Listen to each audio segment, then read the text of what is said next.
మీ GIET ఇప్పుడు GGUగా మారింది. 2000కు పైగా ప్లేస్మెంట్స్, IPM, KPMG వంటి సంస్థలతో ఇంటిగ్రేటెడ్ కోర్సులు. UPSC కోచింగ్, అడ్మిషన్లు ఓపెన్. ఈ నెల 5వ తారీఖున నాకు ఒక అన్నోన్ నెంబర్ నుంచి వీడియో వచ్చింది. అది ఏంటి, ఎవరు, అసలు డీటెయిల్స్ కూడా ఏమి లేవు. ఆ వీడియో ఒక్కసారి చూడండి. ఆవిడెవరో చాలా బాధపడుతూ వీడియో పెట్టారు. సుమన్ టీవీ వాళ్ళు నాకు ఎలర్జీ వచ్చేసండి, మొహమంతా ఎలర్జీ, ఒళ్ళంతా ఎలర్జీ వచ్చేసి ఫుల్ జ్వరం మేడం, కిడ్నీలో రాళ్ళు ఉన్నాయి మేడం, నాకు గుండెల్లో నొప్పి మేడం, తలపోటు మేడం, విపరీతమైన బాధ మేడం.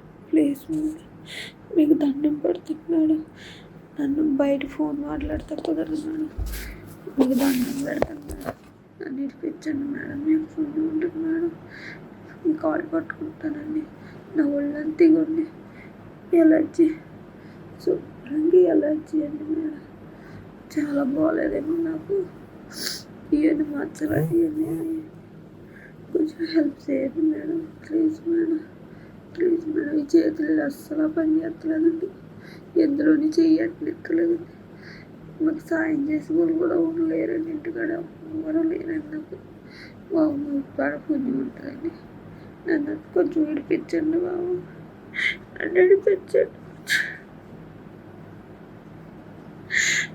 నన్ను విడిపించండి బాబు, సాయం చేయండి, మీకు దండం పెడతాను, కాలు పట్టుకుంటాను. చూశారు కదా వీడియో.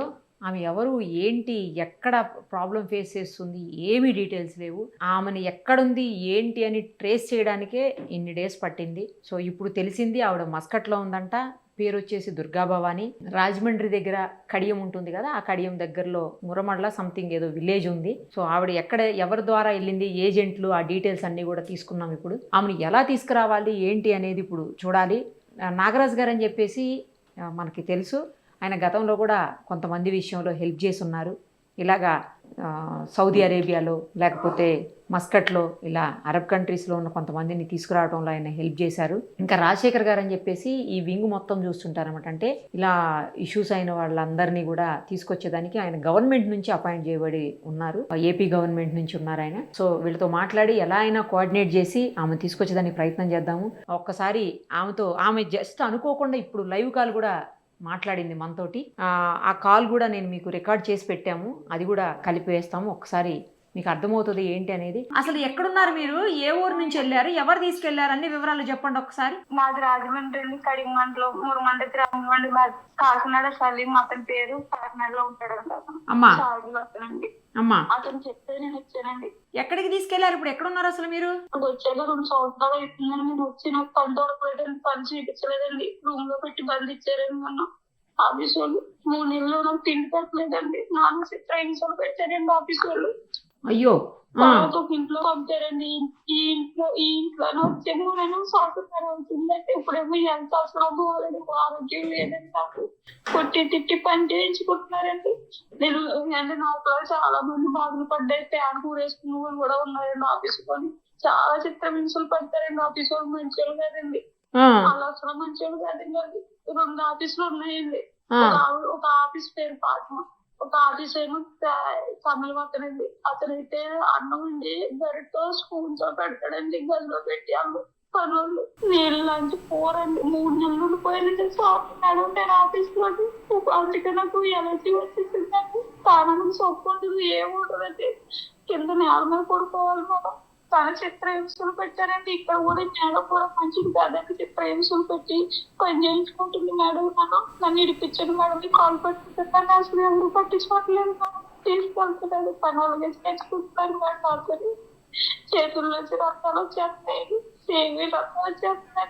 నువ్వు వెళ్ళిపోతానని అడిగితే పప్పు తినదండి. 2 సంవత్సరాలు అయిపోయిందండి వచ్చి. ఎక్కడున్నారు అసలు ఇప్పుడు మీరు? మస్కట్ లో ఉన్నారా? అవునండి, మార్కెట్ లో ఉన్నానండి మేడం. పిల్లలు ఉన్నారమ్మా మీకు? ఒక అబ్బాయి ఉన్నాడు మేడం. మీ హస్బెండ్? అబ్బాయి ఉన్నాడండి. లేరండి, లేరు, ఎవరు లేరండి, చనిపోయాడండి. హస్బెండ్ చనిపోయాడు, అమ్మ నాన్న చనిపోయారండి, ఎవరు లేరు మేడం. తీసుకెళ్ళింది ఎవరమ్మా, ఎవరు తీసుకుపోయారు మిమ్మల్ని, ఏం చెప్పి తీసుకుపోయారు, ఎంత జీతం ఇస్తామన్నారు? నాకు 130 రూపాయలు జీతం చెప్పాడండి ఏజెంట్. ఇల్లు కానీ ఇల్లు చూపిస్తాను అన్నాడండి. సలీం అంటే అతని పేరు పాపనల్లో ఉంటాడు. చాలా బాగా చూసుకుంటారు. అంతలేదు ఇంతలేదు, ఇంకా అమ్మ నీ బతుకు మారిపోతే నీ తండ్రి లాంటి ఉన్నాయి, నేను చెప్తున్నా నేనమ్మ అన్నాడండి. నేను ఆ మాటలు నమ్మేసి ఫ్లైట్ మేడం గారు అప్పుడు ఏంటంటే ఇప్పుడు ఈ పోలీసు వాళ్ళు పట్టుకుంటున్నారు కదా ఏజెంట్లని, ఏంటంటే ఇప్పుడు స్టైల్ మార్చేసారండి. అమ్మాయితో ఎక్కిస్తున్నారండి, అబ్బాయిలు బాయ్స్ మగవాళ్ళు ఎవరు రావట్లేదండి ఎక్కిత్తకి ఆడవాళ్ళతో ఎక్కిస్తున్నారండి. ఆడవిడ ఎక్కించిందండి నన్ను. ఒక ఆడవిడ ఎక్కించింది అంటే పారిపోతానేమో నాకు భయం వేసిందండి. మళ్ళీ ఏమైనా చేస్తారేమో వెళ్ళిపోదాం అనుకున్నానండి ఎయిర్పోర్ట్ లోంచి. ఆ ఆడవిడే నేను ఫ్లైట్ ఎక్కిస్తున్నాను. ఒక ఆడవిడ ఎక్కిస్తుందండి. మా ఏజెంట్లు ఎక్కిస్తలేదండి ఫ్లైట్లు, వాళ్ళు ఎక్కిచ్చారండి. అక్కడ దిగాను, ఇక్కడ దిగానండి. ఇక్కడ దిగాక రూమ్ తీసుకెళ్ళలేదండి. రూమ్ తీసుకెళ్ళి నా పాస్పోర్ట్ నా ఫోన్ తీసేసుకున్నారు మేడం. ఫోన్ తీసేసుకున్నారు మేడం. వెంటనే దిగ్గానే ఫోన్ తీసేసుకుని పాస్పోర్ట్ తీసేసుకుని గదిలో వేసేసారు. ఆ గదిలో నాలుగు వాళ్ళు 20 మంది ఉన్నారు మేడం. బాబోయ్ 20 మంది. వాళ్ళు ఒకరికొకరు మాట్లాడుకోకూడదు, ఒక్కొక్కరు చూసుకోకూడదండి, కలుపుకోకూడదు. సీసీ కెమెరాలు ఉంటాయి కానీ పని చేయవండి. ఒక హెడ్ ఉంటుంది, ఆ హెడ్ కొడుతుంది అనమాట. ఎదురెత్తే ఫోన్ అడిగితే కొడతారండి. మన ఫ్యామిలీ వాళ్ళే ఫోన్ చేసి మీ మనిషి బాగానే ఉందని చెప్తారండి. మనకి ఎవరు ఫోన్ ఇవ్వరు. ఫోన్ మనకి ఎవరండి అసలు ఫోన్ ఇవ్వరు.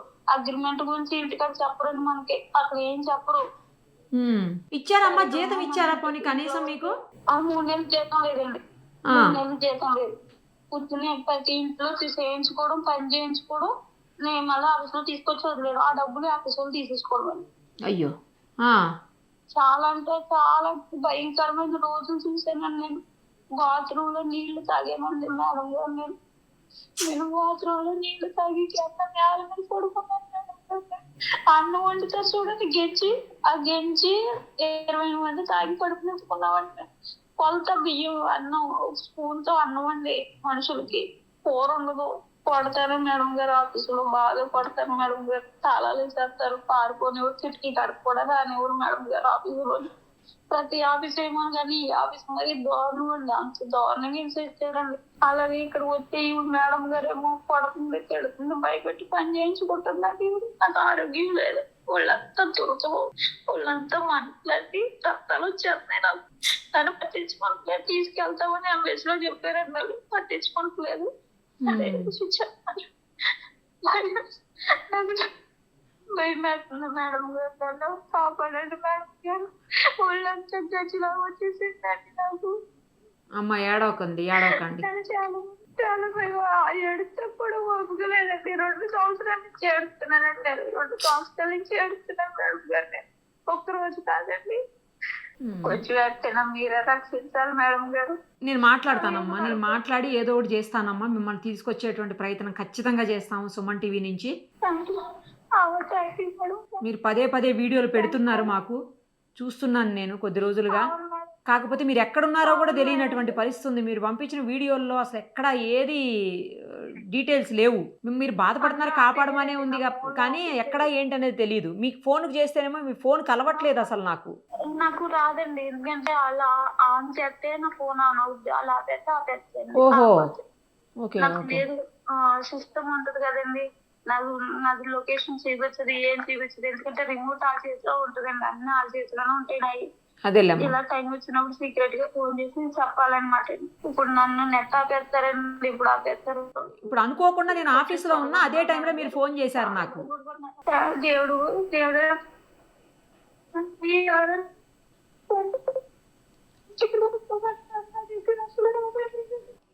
ఏడవకండి అమ్మ, ఏడవకు. ఎట్లా అయినా సరే తీసుకొస్తాం మిమ్మల్ని, ఏడవకు అమ్మా.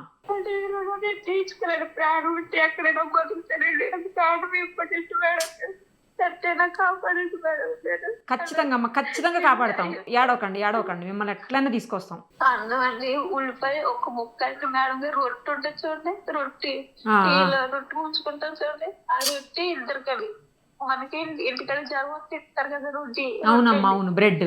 ఆ రొట్టె ఆఫీసు పొద్దున్న 8ంటికి ఆ రొట్టె 2 ముక్కలు చేసి నాకు ముక్క ఇంకో మనిషికి ముక్క ఇచ్చి 3 వరకు ఉండాలి మేడం గారు. తీయండి నీళ్ళు ఉంటాయి చూడండి, ఆ నీళ్లు కప్పుతో సగం, ఆ కప్పు కూడా ఫుల్ గా ఉండదండి. ఇద్దరు బాడీ గార్డులు ఉంటారు అక్కడ, సెక్యూరిటీ గార్డులు ఇద్దరు ఉంటారు, ఆడవాళ్ళు, తెలుగు వాళ్ళు అండి. వాళ్ళు పచ్చి బూతులు తిడతారండి. అన్నం ఆకలేస్తుందన్నా, స్నానం చేస్తే సబ్బు కావాలన్నా, లేడీస్ అవసరమైన కావాలన్నా పచ్చి బూతులు తిడతారండి వాళ్ళు మమ్మల్ని. చాలా నరకం చూసారండి. నాకులాగా చాలా మంది తెలుగు వాళ్ళే కాదండి, తమిళ వాళ్ళు, శ్రీలంక, నిమ్మ నుంచి తీసుకొస్తారండి. చాలా దేశాల నుంచి చాలా ఇబ్బందులు పడుతున్నారు మేడం గారు. వీళ్ళు తీసుకొచ్చి నరకం చూపించేస్తున్నారండి. యాక్షన్ తీసుకున్నా, కంప్లైంట్ ఇచ్చేంత ధైర్యం ఉన్నా కానీ నేనే లగలేని స్థితిలో ఉన్నానండి. నేను ఎక్కడికి వెళ్ళాలో నాకు చదువుకోలేదు, నాకు తెలియదు. పాపం వాళ్ళు బాధలు లేదు. అందరం, నేను బాధపడ్డాను, వాళ్ళు బాధపడుతున్నారు. నేను పడ్డ బాధ ఇంకొక ఆడపిల్ల పడకూడదని నాకు కాకూడదని మేడం గారు. మీరు ఎక్కడైనా పట్టుకోండి మేడం గారు, కప్పు చెప్పండి పోలీసు వాళ్ళకి. ఆపలేము, వాళ్ళు ఆపలేమండి. తెలియని వాళ్ళు, చదువుకోలేని వాళ్ళు, పెద్దోళ్ళు తీసుకొని తినసు పెట్టేస్తున్నారు మేడం గారు. అతనికి 10 ఆఫీసులు ఉన్నాయండి. ఆఫీస్ ఆయనకి 10 ఆఫీసులు. ఏం ఆఫీస్ అమ్మా అది? ఏం పని చేస్తారు అక్కడ ఆఫీసులో? మనుషులు నమ్మడమేండి. ఇలా ఈ కస్టమర్స్ వస్తారు, అరబీ వాళ్ళు వస్తారండి, వాళ్ళకి మనం తీసుకెళ్లి చూపిస్తారు. 4 లక్షలకు 3 లక్షలకు అమ్ముకుంటారు. ఆ డబ్బులు వాళ్ళు తీసుకుంటారు, మాకు ఏమి ఇవ్వరండి. మేమేంటంటే నెల జీతానికి వస్తాం అంతేండి. మాకు అన్నం పెడతారు, ఇస్తారని ఆఫీస్ లో చెప్తారు. ఆఫీస్ లో చెప్పిన ఏమి ఇంటికి వచ్చాక ఏమి జరగవని పడతారు, తిడతారు, ఉమ్ములు వస్తారు, కాలుతో తంతారు, ఇసుక్కుంటారు. చాలా నరకం చూస్తున్నామండి. మా లాంటి వాళ్ళు, చదువుకోలేని వాళ్ళు, ఇలాంటి వాళ్ళు నరకం చూస్తున్నాం. ఉమ్ములు వస్తారా? ఇక్కడ నుంచి ఉమ్ములు కూడా వస్తారండి, ఉమ్ములు కూడా వస్తారు. చాలా కలిసి మాట్లాడతారండి, చాలా చందానంగా మాట్లాడతారు. ఇక్కడ నుంచి ఇంట్లో నుంచి పారిపోతే దొంగతనాలు అంట కడతారండి మా మీద. దొంగతనాలు అవి పట్టుకెళ్ళిపోయారంటే ఇంకా జైల్లోకి వెళ్ళామంటే ఇంకా రాము మనం బయటకి. అందుకనే నేను ఎంత ఒంట్లో బాగోపోయినా ఇలాగే ఇల్లాడతా పని చేస్తున్నాను. అన్న జాలి లేదండి, నా చేతుల్లోంచి రక్తాలు వచ్చేస్తున్నా ఆయన వండించుకుంటున్నారండి వంటలు. నాకు ఇది నాకు చాలా నరకంగా ఉంది మేడం గారు. నన్ను రక్షించండి మేడం గారు. తప్పకుండా కాపాడండి మేడం గారు. ఈ పిల్లలు పూజ ఉంటుంది. ఖచ్చితంగా బాధపడతారు మనుషులు జరగదు నాకు. అమ్మా ఏడవకండి అమ్మా, ఏడవకండి. ఏం పేరు మీ పేరమ్మా? అసలు నేను పేరు కూడా అడగలేదు. పేరేంటమ్మా? నా పేరు దుర్గాభవాని. రాజమండ్రి దగ్గర ఏ ఊరమ్మా దుర్గాభవాని? కడియమండి, కడియం మండలం, మురమండ గ్రామం అండి మాది. అప్పుడు వైఎస్ఆర్ కాలనీలోకి వెళ్ళిపోయేవాడిని. మురమండ మా సొంత ఊరండి. సొంత ఊర్లోంచి అక్కడ పావుల మెట్ట అని ఉందండి, జగనన్న కాలనీ అంటారు, పావుల మెట్ట. అక్కడ మాకు స్థలం వచ్చిందని అందుకో వచ్చాను మేడం గారు. నేను ఎన్ని పాటలు కూడా నాకు ఇల్లు లేదంటే, మాకు అమ్మ చచ్చిపోయింది, నాన్న చచ్చిపోయింది, ఎవరు లేరు. తర్వాత స్థలాన్ని కట్టుకోవడానికి ఎన్ని పాటలు పడ్డానంటే ఆ ఇల్లు కూడా సరిగ్గా పూర్తి అవ్వలేదు మేడం గారు. మాకు లోను గట్ట ఏమి రాలేదు. నా ఇంటి కోసం వచ్చానండి ఎంత దూరం. ఇప్పుడేమో ఆరోగ్యం లేదండి. ఎలాగో మేడం గారు మీరే ఏదైనా చెయ్యాలి మేడం గారు, నాకు సాయం ఎవరు పట్టించుకోవట్లేదు. తప్పకుండా అమ్మా, తప్పకుండా. సరేనా? జాగ్రత్తగా ఉండండి, కొద్ది రోజులు ఓపిక పట్టండి, తీసుకొస్తాను ఎట్లయినా సరే. అలాగే.